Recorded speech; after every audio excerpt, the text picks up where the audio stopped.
Welcome to the Divine Living Talk Show. I'm your host, Gina DeVee, and this is your spiritual segment where you get your weekly dose of spiritual connection. You are 10 minutes away from feeling grounded, transformed, connected, and on track for your life. So shut off any devices, grab a green juice or your coffee, and let's get started.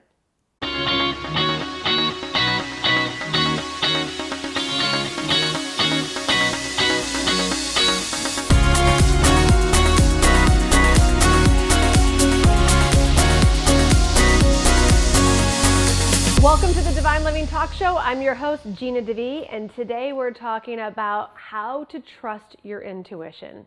Now, this is probably one of the questions that I get asked the most across the world from women. Gina, how do I know what's my intuition? What's my thoughts, fears, feelings, this and that? And I have to say, I am so glad you're here and we're having this conversation, because what women do with this whole intuition thing is bananas. And I'm here to help you get it right. It's really important that women like us learn to hear that intuitive voice within so that we know that we know that we know it is very clearly intuition. Now, one thing that I want to say up front is this takes practice. This takes time and attention. You know, it's like if you want to do some like really cool super headstand yoga move that has like an ankle behind your ear, like you're not going to do that on day one. And the same thing goes with intuition. It's like building that same level of flexibility and muscle. This is your spiritual muscle. This is your intuitive muscle. This is your femininity muscle. And so the more that you practice it, like anything, an instrument, a language, a workout program, the better you will become, I promise. So here's the first thing I'm going to say. This is what intuition never, ever, ever, ever is, in case you're wondering. You sign up for a program, a car lease, make some sort of financial commitment, sign a contract, and you're like, you know, 3 months into a year-long program, I'm just not feeling it. My intuition is telling me that I'm just not supposed to be in the program anymore. That's not intuition. It's called lack of integrity. Let's get it straight and let's get it real. Of all the stuff that gets said in the name of intuition, poor intuition, like this is not intuition. And yet women kind of use it as a defense mechanism, because how are you going to say to someone, that's not your intuition? Well, I'm here to say, I'm going to say that's not your intuition. It's really important that you get what really is your intuition. Intuition is not a feeling, by the way. Feelings are fleeting, and come on, who knows that better than you and me? It's like we're elated 1 minute, and like that we can go into trigger, be pissed off, we can be sad, fearful, confident, like we know we got this. Those feelings go all over the place. So whether you're making a decision about a relationship that you're in or something business related or contract related, you got to ride that out, and you got to really tend to your intuition to have it help you make the right decision for you. But it's not a knee-jerk reaction, and it is certainly not based on feelings. I believe feelings are very important. I also believe they are very fleeting in that they can change instantly. You can change your feeling just by changing your thought. You can think about someone that just totally pissed you off, and you can just feel yourself start to get angry, and you can start to feel about, I don't know, that the latest sale you just made, and you're just like, yeah, baby. It's like those feelings can change in a nanosecond. But what we're talking about here today is about you deepening your wisdom and your ability to navigate life so powerfully and beautifully by truly tapping into intuition. So in terms of getting started, I actually use a journal, because sometimes if I'm kind of floating around in my head and it's like, is that God? Is that me? Is that intuition? Is that just what I want it to say? It can get a little wow. So I find that for me, if I can get some of this conversation out on the page, it creates a level of groundedness and tangibility. So let me share how this goes. To me, there's not a massive difference between God and intuition, or universe or spirit and source and intuition. I will tend to use those somewhat interchangeably.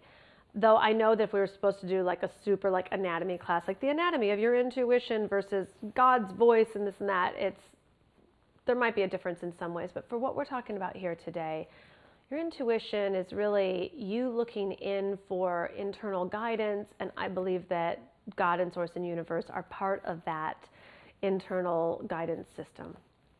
And so when I get to the journal, you can write, Dear God, Dear Intuition, Dear Universe, whatever's right for you.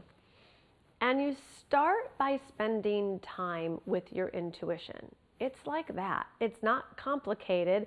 It's just about spending time with it. It can be sitting down for 2 minutes a day and checking in with your intuition.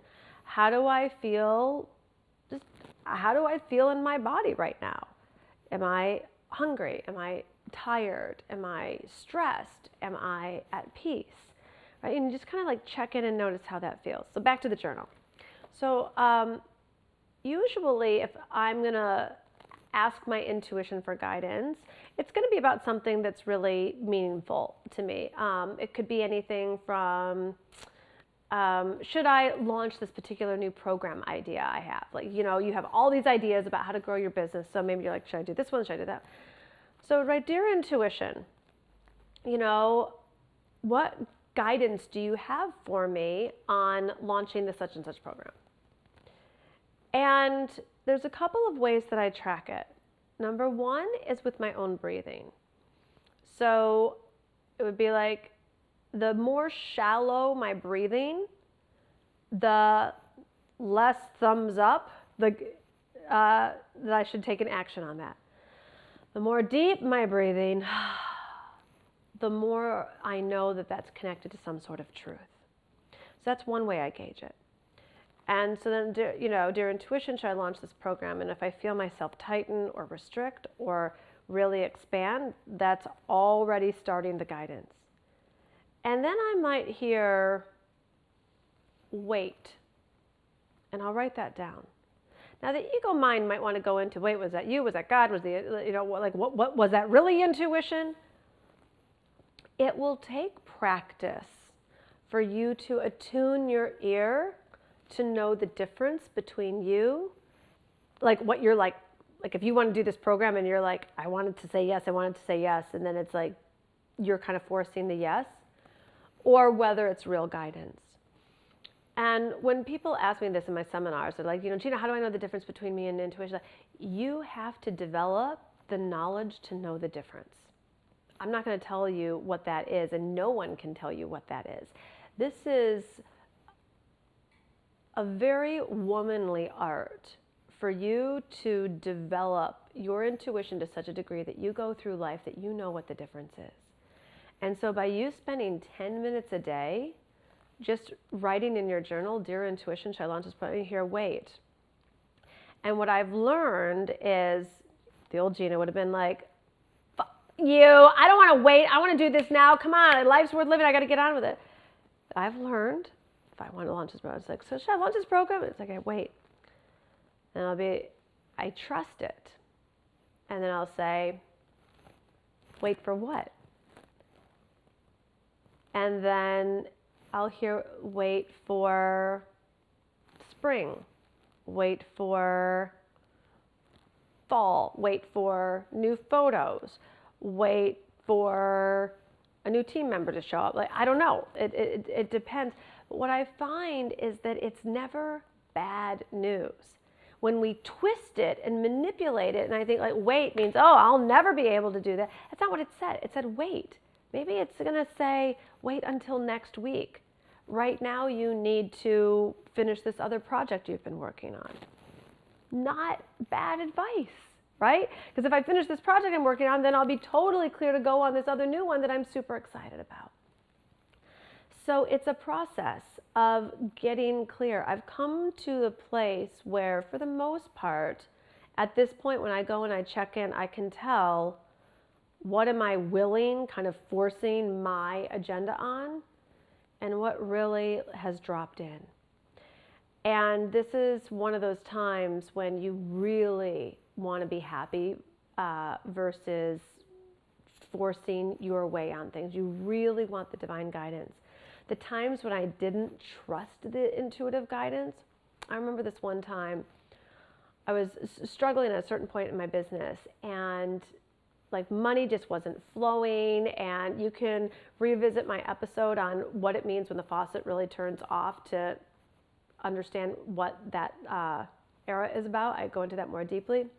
So the faucet had really turned off. The money wasn't flowing. And I went and I asked my intuition, what should I do? And the guidance I got was change my business model. And well, first of all, it freaked me out. Second of all, I didn't trust it. And I didn't think that it was right? Because I, in my struggling business endeavor, knew so much more about how to handle this situation. I didn't follow the guidance. And I struggled for a year after that, because it took me a whole year to get out of my own ego and stubbornness about doing things the same way, because that's what I could always count on, versus follow that, what seemed like such out-of-the-box guidance of change up your business model. So there's a way in which to hear your intuition, and then that's the first step. So I recommend the journaling to get it grounded, to get it on the page, to just keep asking the questions. And if you're not sure, you sit on it, meaning you ask for a confirmation. Say, you know what, I'm not sure if this weight is really for real or if it's just my procrastinating. So then you can say, dear God or intuition, I'm going to need confirmation. So I'm going to go about my day, but give me some other sign, some other something that I'm supposed to move forward or wait. You can ask for a confirmation so that you know that you have such clarity. And then once you've kind of honed this intuition of hearing it, the second step is having the courage to follow it. And that also takes practice and takes skill. It's kind of like, it can be as simple as, should I go out on Saturday night? And it's like, and if you're like, you hear no, you're like, but I want to go out on Saturday night. But the no might be no, because of what's coming up. You're going to so love having greater rest, greater peace, stayed in and having read that book, because that's going to help you with your next whatever. So you've got to trust that the guidance isn't to constrict you or confine you or to not get you what you desire. All of the guidance is always moving you towards you living your epic life. So I invite you to practice this, be on your journey, and please know that strength grows in increments. So you will develop your intuitive muscle the more that you use it and the more that you practice it. So leave me a comment below or ask a question about how to develop your intuition and know what hearing your intuition is and isn't. And as always, please share this with a friend who needs to know that her intuition is guiding her to her epic life.